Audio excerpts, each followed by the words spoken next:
todo o esforço da classe dominante brasileira consiste em iludir a população, criar uma ideologia segundo a qual a crise é resultado da irresponsabilidade dos governos, que arrecadam muito, a carga tributária é supostamente elevada, e gastam muito mal. Não bastasse isso, há ainda a corrupção, que é a forma mais deslavada de inépcia pública e de respeito pelos assuntos públicos. Então, para a maioria da população, tudo aparece como se fosse um problema meramente de impostos muito elevados que inibem o investimento e a iniciativa das pessoas e a irresponsabilidade dos governos. Com isso, eles ocultam o fundamental.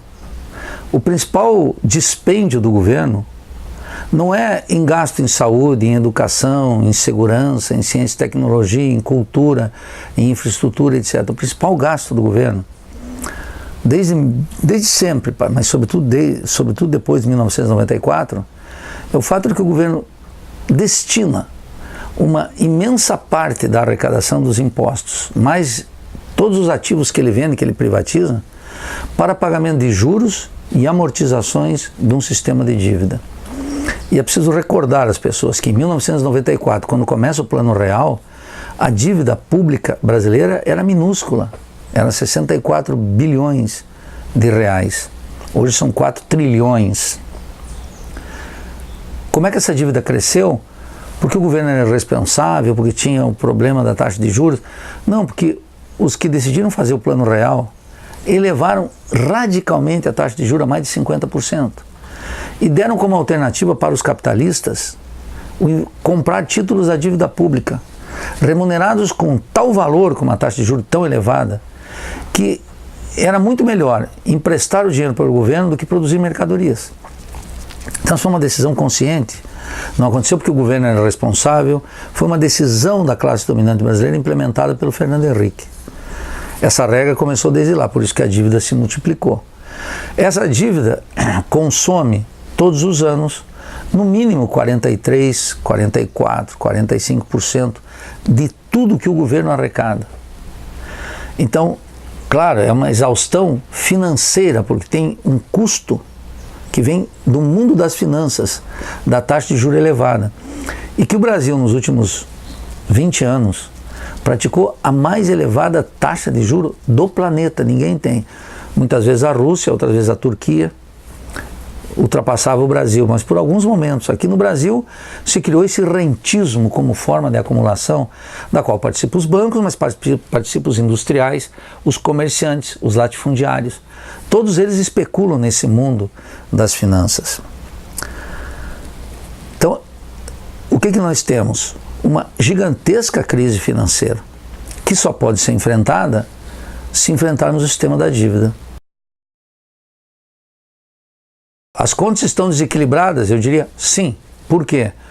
Porque precisamente metade de tudo que o governo arrecada ele destina para o pagamento de juros. O governo diz, bem, mas isso é assim. Eu digo, não é assim. O governo pode começar a praticar uma taxa de juros muito baixa, como tem no mundo inteiro. Por que razão aqui a lei da gravidade não funciona no Brasil? Funciona? Então, há um desequilíbrio? Sim. Qual é a natureza do desequilíbrio? É financeira. Agora, há um problema fiscal, o governo diz, não, para manter o pagamento religioso da dívida, temos que fazer um ajuste fiscal. Esse ajuste fiscal consiste em cortar gastos em quê? Em saúde, em educação, em segurança, em cultura, em infraestrutura, em cidade, em ciência e tecnologia. Cortar tudo onde for possível e arrecadar mais. A burguesia diz, arrecadar mais não dá, não queremos mais impostos. Percebe? Então só tem uma alternativa, fazer o que ele chama de um ajuste fiscal. Bem, a operação pode parecer que vai dar certo, mas por isso que eles dizem, terá que ser por 20 anos. O que eles estão dizendo? Não é que essa disciplina só pode ser resolvida, essa disciplina resolverá o problema em 20 anos. É que como vamos manter intocável o pagamento de juros, então não existe outra alternativa senão apertar a população. No quê? Diminuindo direitos previdenciários, cortar o investimento para a universidade, fazer tudo que eles estão fazendo e que sempre fizeram. Então, agora, as pessoas dizem, não, mas tem um problema fiscal. E eu sempre digo, claro, existe um problema fiscal. Qual é o problema fiscal básico no Brasil? Os ricos não pagam impostos. A população paga imposto. Quando eu e o Eike Batista compramos uma caixinha de fósforo, a quantidade de imposto relativa ao meu salário que eu pago é muito maior do que a dele, por razões óbvias. Ele tem uma renda muito maior que a minha. Então, esse é o primeiro problema. Segundo problema, há 1,5 trilhão de dólares da burguesia brasileira depositados em paraísos fiscais. Esse dinheiro saiu daqui sem tributação, saiu de maneira ilegal, não sabemos como foi adquirido. E todos os anos no Congresso Nacional tem uma lei para anistiar isso, porque supostamente o país precisa de capitais, então o governo diz, estimula a volta pagando um percentual muito menor do que era devido, mas permite ao capitalista legalizar. Sob o nome de quem? Que nós precisamos recuperar a situação fiscal brasileira. Então, esse é um argumento. 2, existe uma gigantesca dívida ativa no Brasil, que é o governo, os capitalistas litigam contra o governo, deve impostos, devo, não nego, pago quando a justiça mandar. Isso é que o capitalista faz. Com isso ele ganha tempo e ele negocia. O governo faz mecanismo de refinanciamento, anistia uma parte, ele contrata advogados e escritórios de direito tributário a preço de ouro e vai litigando. E algumas dívidas dessas se arrastam por 15, 20, 25 anos, às vezes até mais. O governo tem, não obstante, 250 bilhões que são reclamatórias já transitadas em julgado, quer dizer, o capitalista não tem mais onde recorrer, ele tem que pagar. O governo poderia lançar a mão e melhorar a situação fiscal? Poderia. Ele não faz. Finalmente, há uma outra situação gritante. Se o problema é fiscal, o governo não pode continuar dando subsídios para multinacionais e grandes capitalistas brasileiros. Mas tanto o presidente Lula como a presidente Dilma fizeram, sob a alegação de uma política anticíclica, suculentos subsídios, que é renúncia fiscal de impostos para os capitalistas. O ano passado, esse montante chegou a 400 bilhões. Então, se você pegar o imposto que já pode ser cobrado 250, se você eliminar todos esses subsídios que o governo dá para os capitalistas sob múltiplas formas, 400 bilhões, nós já temos aí quase 4 vezes o déficit que o governo alega ser de 170 bi, que desse ponto de vista, como qualquer um pode entender, é um déficit muito pequeno, é um déficit quase insignificante. Agora, o governo diz que tem que fazer esse ajuste, cria para isso uma taxa de desemprego gigantesca, coloca na miséria milhões, quer cortar a previdência social, está arrochando os salários, diminuindo o investimento em saúde, em educação, em ciência, em tecnologia, em cultura, em segurança, não faz infraestrutura nos bairros, não tem um programa habitacional, enfim, tudo para a classe dominante, nada para o povo. Uma crítica que tem se aparecido bastante nas redes sociais a esse teu discurso, que já circulou bastante em outras situações, é de que se o governo apertar nos capitalistas, deixará de produzir emprego. Bom, é um cinismo completo, né? Porque o que orienta o investimento é a taxa de lucro, não é o clima de insegurança, não tem nada a ver com isso. Os capitalistas, mesmo em condições mais inseguras, se a taxa de lucro retorna, eles investem. Agora, se esse postulado for verdadeiro, nós chegamos à triste conclusão de que quem deve pagar imposto sou eu, 27,5% na fonte do meu salário, que fica com o governo direto, e os capitalistas, em nome da emprego, estão dizendo assim, só dou emprego se eu não pagar imposto. Que república é essa? Que cidadania é essa? Que ideia de igualdade, que é o suposto de uma república burguesa, é essa? Ora, os capitalistas oferem uma taxa de lucro extraordinária. Essa taxa de lucro permite pagar todos os impostos. E é preciso dizer, a carga tributária no Brasil é elevada, não é porque tem corrupção, não é porque paga os funcionários públicos. Não é nem porque que paga salários astronômicos para os deputados, senadores e para os juízes, indevidamente. Não é por isso. A carga tributária é elevada porque o montante de impostos necessários para honrar o serviço da dívida é gigantesco. A carga tributária era baixa no Brasil em 94, quando começou o Plano Real. Era baixíssima. O que começou? Precisamente quando é uma curva que você pode observar. Quando precisamente a dívida começou a crescer, a carga tributária também cresceu. Mas não foi como consequência. A elevação consciente da carga tributária foi uma decisão também consciente de elevação da dívida, que trazia implícita o pagamento de juros e amortizações, todo tipo de comissão, feito à revelia do Banco Central, sem autorização do Congresso, com negociatas absurdas que precisam de uma auditoria, porque ela é quase totalmente contratada de maneira ilegal.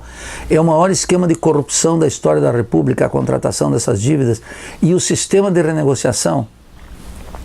Então a carga tributária tem que ser elevada, exatamente para honrar a dívida, não para outra coisa. Então quando o capitalista reclama que os impostos são altos, na verdade ele está dizendo assim, eu quero uma taxa de lucro maior, eu não quero pagar imposto. Agora, se ele nos chantageia com a ideia de que só elevo o investimento se o imposto for menor, por que eu não posso reclamar isso? E por que eu mesmo, funcionário público que pago 27,5% de tudo que eu ganho diretamente para o governo, não posso reclamar a diminuição dessa taxa? 0 ou 5%, pagar o que os latifundiários pagam para exportação de soja, o que os mineradores pagam para exportação de minério, 4% em alguns casos. Por que eu não posso fazer isso? Eu e eles, em igualdade de condições. Percebe? Isso é uma chantagem que é inaceitável. E tu acreditas que agora com esse ajuste, com essa PEC aí, a luta de classe se acirra, os movimentos populares crescem, a reivindicação nas ruas? Bom, exceto se nós não nos assemelhamos a homens e nos assemelhamos a ovelhas. Porque, obviamente, o que o governo decidiu? O governo decidiu que não é aquilo, faz um ajuste de curto prazo, melhora as condições e logo então volta a economia a crescer e a produzir emprego e a distribuir renda, que é o conto de fada dos keynesianos. Que era o conto de fada do petismo, que era o conto de fada daquela consciência ingênua que nos governou até agora. Agora chegaram os profissionais. E os profissionais, o xerife do bairro, está dizendo o seguinte: pelos próximos 20 anos, uma eternidade, no longo prazo todos estaremos mortos. Nos próximos 20 anos, o que vai governar a vida é uma austeridade contra o povo. O andar de cima, as classes dominantes, latifundiários, continuam nadando em dinheiro. Os industriais, com todo tipo de benefício do Estado e do capitalismo. Os banqueiros, os lucros do primeiro semestre são extraordinários. Os comerciantes comprando lá fora a preço barato e vendendo aqui dentro a preço caro. E os capitalistas estão dizendo, bem, agora a austeridade é contra o povo. A saúde no Brasil já é uma catástrofe e eles estão dizendo vai piorar. A escola é um desastre e eles estão dizendo vai piorar. A infraestrutura está desfeita e eles estão dizendo vai piorar.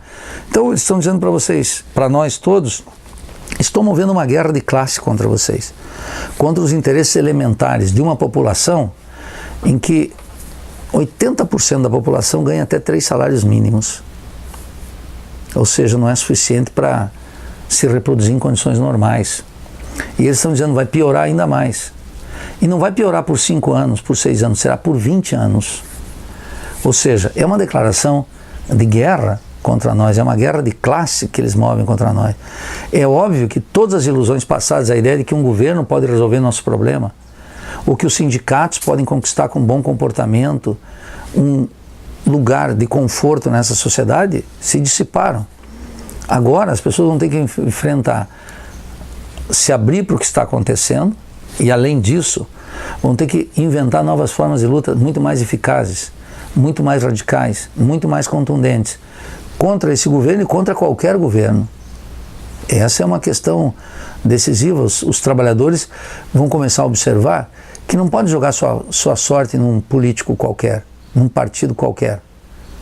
Eles precisam jogar sua sorte, em primeiro lugar, nas suas próprias forças. Então, as organizações sindicais, as organizações populares.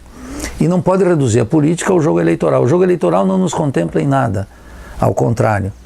Vamos lá, votamos, participamos eventualmente do partido, enquanto não tivermos um partido que efetivamente seja um partido revolucionário, um partido que represente a Revolução Brasileira. E agora não há mais possibilidade daquela ingenuidade cidadã de política pública resolver o problema. A crise é do Estado. E é uma crise do Estado. A burguesia resolveu essa crise do Estado. Fazendo o quê? Passando prejuízo para nós. E nós vamos ter que dizer que nós não queremos isso e vamos ter que passar o prejuízo para eles. Isso significa que esse Estado tem dono. Um governo não resolve, como o governo do presidente Lula não resolveu, do presidente Dilma não resolveu. Não resolveu, nem sequer mitigou. É preciso muito mais.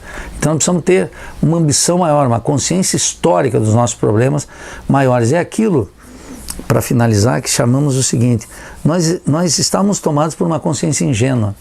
A ideia de que um prefeito, um governador, um presidente poderia melhorar as condições do povo, pode, por 2, 3 anos. Pode mitigar? Pode, mas vai nos manter no vale de lágrimas. Nós precisamos transitar daquela consciência ingênua para uma consciência crítica. Precisamos alterar a natureza de classe do Estado no Brasil. Esse Estado tem dono. Em épocas de bonança, ele permite algumas migalhas. Caso contrário, ele perpetua, pereniza a austeridade. É isso que é a PEC 241. A PEC 241 diz que não tem para ninguém, nem para nós, nem para nossos filhos, talvez nem para nossos netos. É uma guerra de classes. Chama-se guerra de classes. Eles movem. Nós não escolhemos o terreno em que a gente luta. A gente aceita as condições tal como estão dadas. E eles nos convidaram para essa guerra. Nós vamos ter que responder à altura.